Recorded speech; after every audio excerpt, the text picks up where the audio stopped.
नमस्कार दोस्तों। आज क्योंकि सबसे बड़ी बात है कि आज बहुत बड़ा दिन था, किसान आंदोलन का दिन था। जान रहे हैं आप लोग, क्योंकि पूरे देश के किसान सड़कों पे नजर आ रहे थे। जो वास्तविक किसान थे वो सड़क पे नजर आते रहे थे, लेकिन जो अंधभक्त थे वो घरों में थे।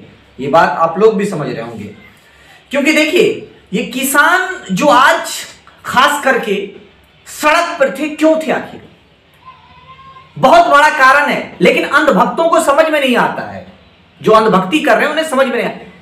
किसान बिल जो किया है संसद में उन्होंने पास कर दिया। खेती बाड़ी से संबंधित एक बिल है जिसको उन्होंने पास कर दिया।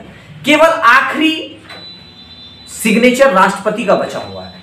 अगर वो लग गया राष्ट्रपति का सिग्नेचर तो वो पास हो जाएगा और वो एक कानून का रूप ले लेगा। आखिर है ये क्या? इस चीज को जानने की जरूरत है।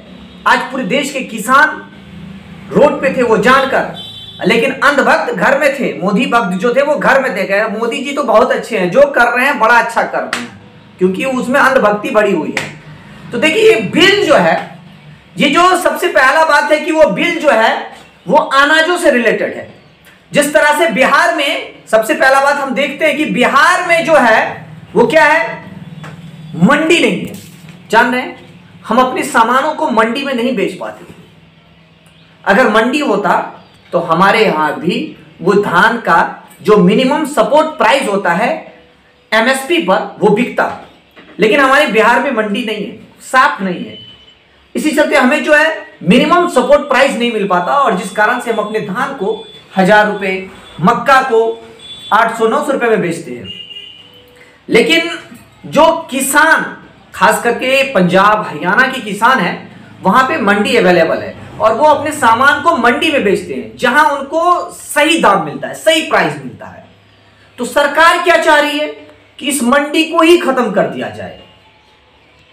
जब मंडी ही खत्म हो जाएगा और अडानी ग्रुप के द्वारा अनाज खरीदा जाएगा, तो जानते हैं वो अनाज वो अपनी इच्छा अनुसार खरीदेंगे।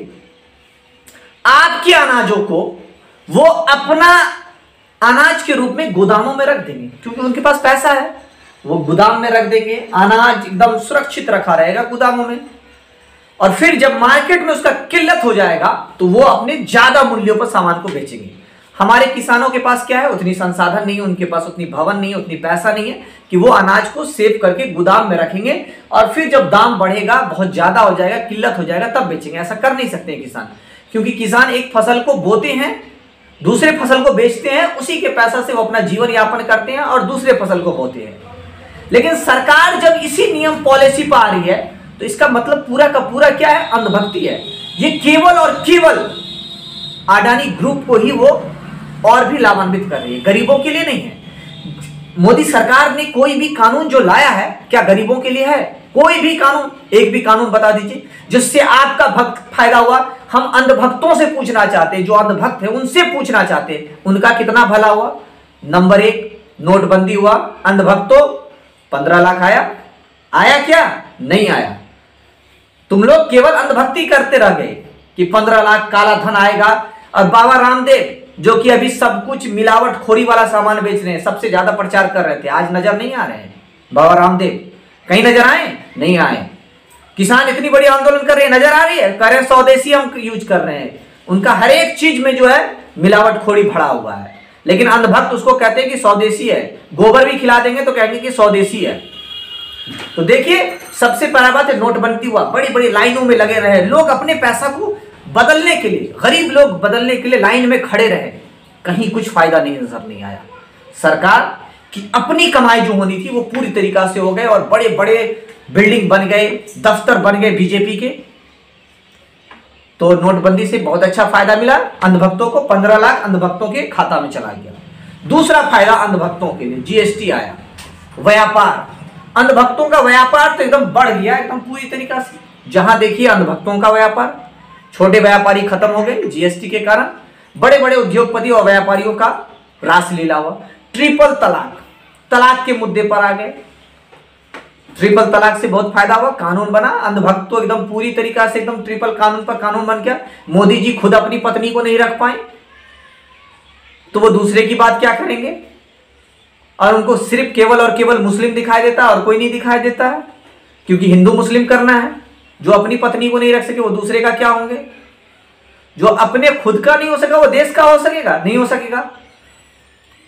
लोग ने तो एक जो अपने परिवार का नहीं हुआ वो देश का क्या होगा? लोगों ने तो जबरदस्ती उसको देश दे दिया और इसी चलते वो देश को बेच रहा है।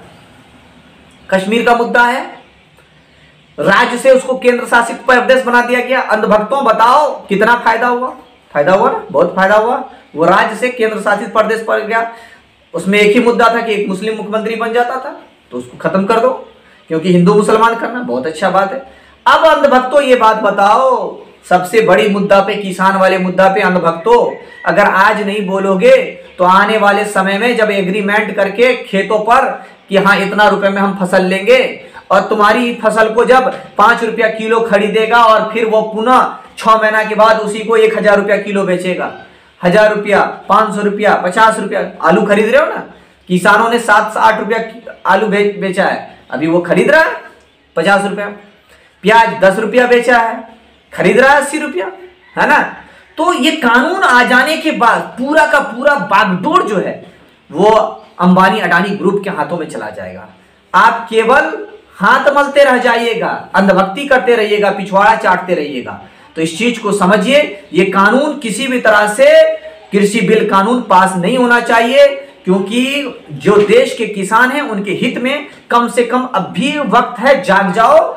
नहीं तो समय चला जाने के बाद आने वाली पीढ़ी पूछेगा कि जब एक बार भारत को अंग्रेजों ने गुलाम किया था और आरएसएस वाले और बीजेपीओ ने गुलाम किया तो तुम क्या कर रहे थे? जब देश फिर से अब अंबानी और अडानी का गुलाम हो रहा था, भाजपा का भी गुलाम नहीं, अंबानी अडानी का गुलाम हो जाएगा, कठपुतली की तरह नाचोगे, तब कहोगे, तब आने वाली पीढ़ी कहेगी कि पुनः जब देश गुलाम हुआ था तो क्या कर रहे थे। ये आने वाली पीढ़ी आपसे जरूर पूछेगी। इस चीज को सोचिए कि जिस तरह से सभी चीजों का प्राइवेटीकरण हो रहा, निजीकरण हो रहा, सब अंबानी अडानी ग्रुप के पास जा रहा है ना। अनाज खरीदेंगे वो आपके गांव में बनाएंगे गोदाम और अनाज खरीदेंगे, वो अनाज वहीं रहेगा, फिर 6 महीना के बाद बिकेगा। 5 रुपया खरीदा गया था, 50 रुपया बिकेगा वो, और आप ही खरीदिएगा उसको। अंधभक्ति छोड़िए, किसान के मुद्दे पर आकर आपको सामने आना होगा, हर हाल में आना होगा। आज जिस तरह से महिला, पुरुष, आदिवासी, हरिजन, आरएसएस के लोग केवल नजर नहीं आए, बाकी सभी कम्युनिटी के लोग वहां पे नजर आए रोड पर। तो किसान के हित में आप लोग भी थोड़ा सोचिए और अपनी बातों को जरूर रखिए, क्योंकि ये बहुत बड़ी समस्या है। आने वाले समय के लिए सोचिए, आने वाली पीढ़ियों के लिए सोचिए कि जब देश फिर से गुलाम हो रहा था तो आप क्या कर रहे थे। अपने अधिकार को पहचानिए, अपने बारे में सोचिए, आने वाली पीढ़ियों के बारे में सोचिए, अंधभक्ति को छोड़िए। हम यही आशा करेंगे अंधभक्तों से कि कम से कम अब तो वो अंधभक्ति छोड़ देंगे, क्योंकि युवाओं बेरोजगार हो गया, व्यापारी खत्म हो गया, पूरा तरीके से चौपट हो गया कारोबारी। जानते हैं कि ट्रेन, आपको पता है कि कितने करोड़ परिवार का लालन पालन, रेलवे जो चलता था उसमें भूजा, चाय बेचने वाले सबका होता था, खाना बेचने वाले का, सामान बेचने वाले को चिटाई, प्लास्टिक और झाल मुड़ी बेचने वाले का होता था। रेलवे बंद है, क्यों बंद है जानते हैं? कि उसका भी निजीकरण होगा, जब खुलेगा तो अंबानी अडानी के हाथों में चला जाएगा। क्या कोरोना सिर्फ उससे फैल रहा था? बसों से नहीं फैल रहा। तो इस चीज को जानिए, अंधभक्ति छोड़िए और देश के किसानों के हित में आइए, क्योंकि किसान है तो देश है। देश तभी रहेगा जब देश की मिट्टी रहेगी, देश की जमीन रहेगी। जब जमीन ही नहीं है तो देश कहां से बचेगा? तो देखिए, देश की मिट्टी को नहीं बेचने दीजिए, क्योंकि देश की मिट्टी जब नहीं रहेगी तो हम किसान ही नहीं रहेंगे, हमारा देश के भारत का नक्शा ही चौपट हो जाएगा। वो तो आप कहिएगा अडानी ग्रुप का नक्शा आ जाएगा वो, ठीक है ना। इस चीज को समझिए, देश को नहीं बिकने देंगे, नहीं मिटने देंगे, और किसान के ये जो कानून लाया गया उसको हर हाल में वापस लेना होगा। मैं यही आशा करता हूं कि अंधभक्त भी आज से कम किसानों के बारे में बोलेंगे। तो मैं अंधभक्तों को फिर से कहना चाहूंगा कि अपनी भक्ति छोड़िए, देश के किसानों के साथ अपनी आवाज को बुलंद कीजिए। जय हिंद, जय भारत।